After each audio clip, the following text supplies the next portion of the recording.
Vous remarquerez que c'est étonnant, surprenant, parfois un peu anxiogène de voir que la personne ponctuelle se met en couple avec la personne qui n'est pas à l'heure, la personne qui parle beaucoup se met en couple avec une personne qui ne parle pas beaucoup, la personne qui est très ordonnée va se mettre en couple avec quelqu'un qui malheureusement a du mal avec le sens de l'ordre.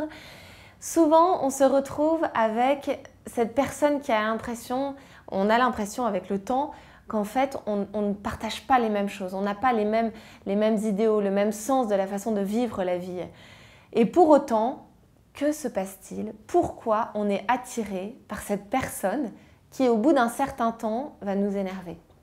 Là, c'est le grand mystère du couple, c'est vraiment cette part incroyable de cette attirance qui fait qu'en réalité, on va trouver chez l'autre une vraie complémentarité.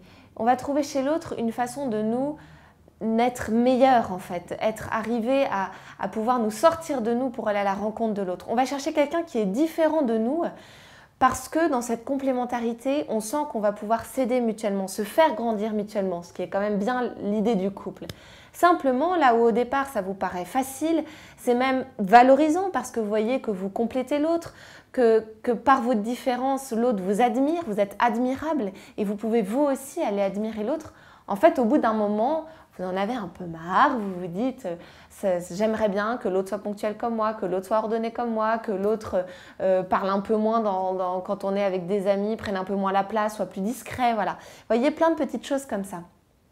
En réalité, réjouissez-vous parce que déjà, c'est que vous avez rencontré la bonne personne, si vous ressentez ce que je vous dis, parce que intuitivement, vous avez senti que cette personne allait vous aider, que vous alliez être confrontés l'un et l'autre à vos limites, et c'est ça la réalité du couple, c'est cette confrontation à nos limites qui nous aide à nous dépasser. Et quelle gratification que d'arriver à se dépasser, à pouvoir être mieux, à pouvoir être à l'écoute de l'autre et à pouvoir s'améliorer.